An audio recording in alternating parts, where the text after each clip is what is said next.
Okay, so this is the spoiler-free review of the movie, so it's going to be short to the point, but I just want to say up front again, without explicitly spoiling anything involved, that one thing that's not actually part of the full movie that so many people are so mad about, I think it's damn near the funniest thing I've seen all goddamn year. I couldn't be happier about it, and everybody being so mad just makes it that much better. Ha, ha, ha, ha, ha, ha, ha. Anyway.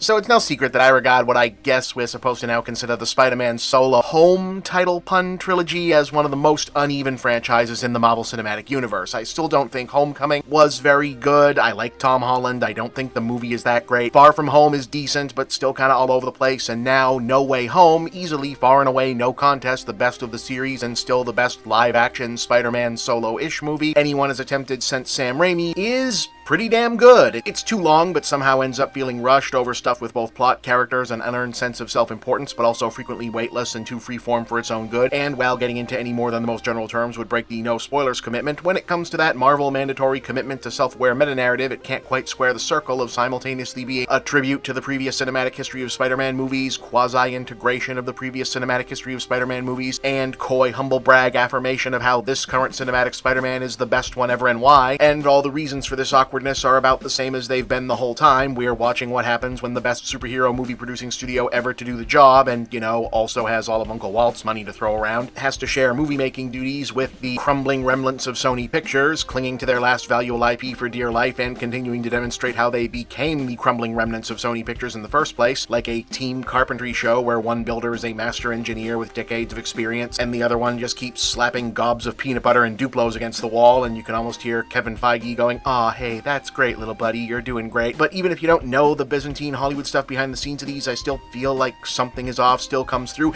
And yet, yeah, if you'll forgive the run-on tangent, this one works in spite of itself, just like the last one worked in spite of itself. Even more so this time, and when it eventually gets to where it's going, which does kind of take a while, so settle in, this is definitely a December-paced blockbuster designed for, hey, it's cold outside, you got somewhere else to be theater going. It's genuinely hard not to be moved and feel like you've really watched this assembly of characters arrive somewhere, which is no small feat given that half of them are regulars from a series that hasn't exactly bothered to flesh anyone out much to this point to begin with, and half of them are guest stars from other movies, counting on Universal received nostalgia by osmosis to do most of the initial heavy lifting in what is essentially a lesser live-action cover of Into the Spider-Verse. Speaking of which, the plot is in fact significantly more complicated than what's being relayed by the trailers, but for the sake of avoiding spoilers, most of the starting setup goes as advertised, with his secret identity now known and accused of murder, so that the whole people knowing Spider-Man's identity can still be a problem in the Marvel Cinematic Universe, where secret identities are otherwise not really a big deal for anyone else. Peter Parker realizes that his life as Spider-Man is making things miserable for his loved ones, and without giving it away, I do appreciate the extremely of-the-moment acknowledgement of what the end of the world actually means for teenagers in 2021 versus the classic version of these stories where getting attacked by villains would be the first problem instead of what the real inciting incident turns out to be for the kids here, and attempts to get his wizard friend, Dr. Strange, to cast a spell that will make the world forget that the unmasking ever happened. But when Peter tries to tamper with the details to preserve memories of certain friends and family, something goes wrong and the broken magic instead pulls enemies of alternate incarnations of Spider-Man from elsewhere in the Marvel multiverse, specifically Green Goblin, Dr. Octopus, and Sandman from the early 2000s Sam Raimi movies, and Electro and the Lizard from the aborted 2010 Amazing Spider-Man duology. Initially tasked with tracking down and collecting the dimensionally displaced bad guys, Peter himself then gets cold feet when he learns most of them, removed not only from different older movies but different time periods, so hope you like jokes about technological progress, are eventually going to be killed by their universe's Spider-Man. He becomes reluctant to send them back, putting him into direct conflict with the Sorcerer Supreme and setting up a surprising second half of the film that's one part sincere, superhumanly efficient payoff machine, delivering all the weight, character development, heart, growth, impact, tactile human scale, raw action, and for lack of a better word, Spider-Man-ness that not only this franchise has somewhat lacked for two prior films, and maybe a few other films as well, that would be telling, but also one part way too meta, occasionally off-putting franchise management exercise in which things happen because they must, characters make abrupt personality shifts to accommodate those musts as Marvel, Disney, and Sony very loudly get their ducks ducks in a row for whatever comes next, while also maybe working out an elaborate philosophical metaphor, making a case for Zoomer presentism that's maybe also an extremely cynical framing for Disney owning everything ever as a moral principle in itself, but that's another show. The fact of it is, the constant with the Marvel films is that they live and die on the characters that are often bigger than the individual films they appear in, and to the degree that this time Tom Holland has both the best material, in a solo film anyway, he's been given to work with in the role, and isn't being asked to shoulder the burden entirely on his own, with Zendaya, Jacob Batalon, and Marisa Tomei all getting fairly beefy parts this time alongside guest stars who are actually a significantly bigger part of this than the heavily advertised Doctor Strange business is, though it is fun watching Team Marvel pair up that side of their toolbox with teenage characters and throw together basically their much more sarcastic version of a Harry Potter movie, at least until they have to pull Strange off the board for most of Act 2 and 3 so there can